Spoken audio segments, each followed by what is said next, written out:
Let's talk about one of the biggest questions in life, right?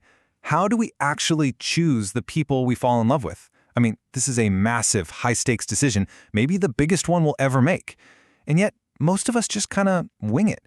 So today, we're going to pull back the curtain and really look at the hidden forces that are guiding our hearts. For the last couple of centuries, we've all been living under this really powerful idea called romanticism. And its number one rule, the thing it tells us over and over, is pretty simple. Trust your feelings. You know, that spark, that gut instinct, that insane chemistry, we're told that is the only compass you need to find true love. And this is the dream it sells us. It's a beautiful picture, isn't it?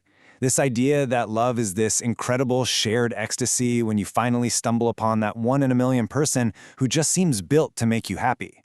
It's basically the plot of every movie, every song, every book we grew up with. It's a really nice, warm idea, but you gotta stop and ask a tough question. After a few hundred years of everyone trying to follow their feelings, has it actually worked? Has it led to happier, more lasting relationships? And this is where things get interesting, because when you actually look at the track record, the whole trust your gut philosophy starts to look, well, a little shaky. In fact, you start to wonder if sometimes it's not an instinct for happiness at all, but an instinct for disaster. To really get romanticism, you have to know what came before it. For centuries, marriage was basically a business deal. The method was pure calculation, a family strategy. The goal wasn't your personal happiness, it was about things like preserving land or power. So romanticism was a revolution. It flipped the whole thing on its head. It said, forget calculation, the method is instinct. And forget land, the goal is your personal happiness. But here's the absolute kicker. When you look at the results, this huge experiment of trusting our gut, it hasn't really made us any happier in our relationships than those old, calculated arrangements did. Instinct has turned out to be no better than calculation at creating lasting love.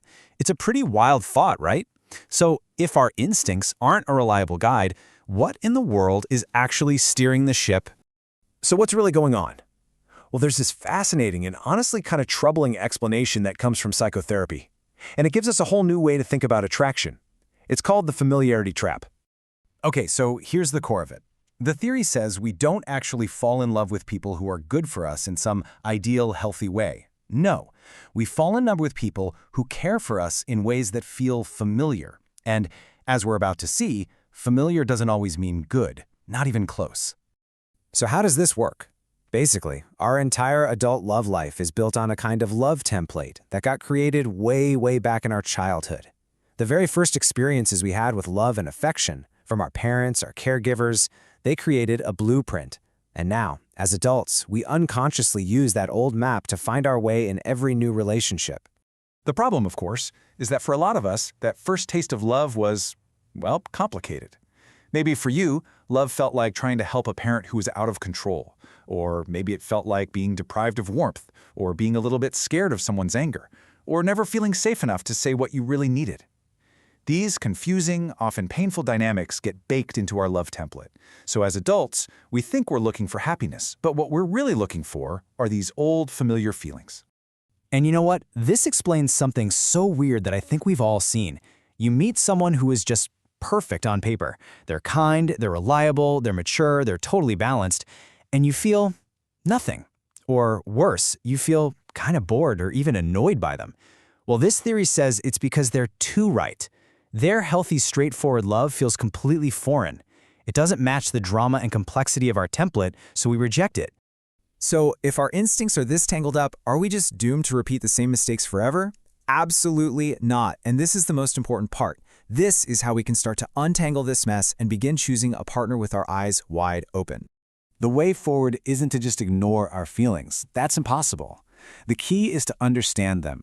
It's about becoming a kind of detective of your own heart, learning to spot how those old compulsions from childhood might be secretly pulling the strings on who you feel that spark with today. So how do you actually do that? Well, you can try this exercise. First, just identify your attractions. Who really excites you? And, just as important, who bores you or puts you off? Be super honest with yourself. Then, try to trace those qualities back to your past. Does that person who's a little distant or a bit chaotic, do they remind you of anyone who first taught you about love? The third step is to question that impulse. Ask yourself, is this feeling of attraction really a good guide to my happiness? And finally, just acknowledge the pattern. See your type for what it is, not a guide to your soulmate, but a legacy of your own history. There's this quote in the source material that's just so perfect. It says, "It's useful to know that we're carrying a ball and chain." And that's such a great metaphor, right? Our emotional history, this love template, it's like a weight we're dragging around. We can't just snap our fingers and make it disappear, but just knowing it's there, feeling its weight, and understanding how it trips us up, that's the first huge step toward freedom. And that's the real practical payoff here. Once you're aware of your patterns, you can be more careful. That overwhelming, "I've known you my whole life" feeling you get after one date, you can now pause and ask, wait, is this real, or is this just the powerful pull of the familiar? And it works the other way too. When you instantly write someone off as boring, you can ask, are they actually boring, or do they just not fit into my old, maybe unhealthy template? So in the end, the goal isn't to find some perfect person who checks all the boxes. The goal is to become liberated. Liberated from the script that your past wrote for you. It's about getting the freedom to finally see the potential for love in people who are different from your usual type. To realize that the person who can make you truly happy might not feel familiar at all at first. So I want to leave you with this question to think about. When you think about that feeling of being in love, that spark, that chemistry, what does it actually feel like in your body? And more importantly, after everything we've talked about, can you start to figure out why it feels that way to you? Because figuring that out might just change how you choose love forever.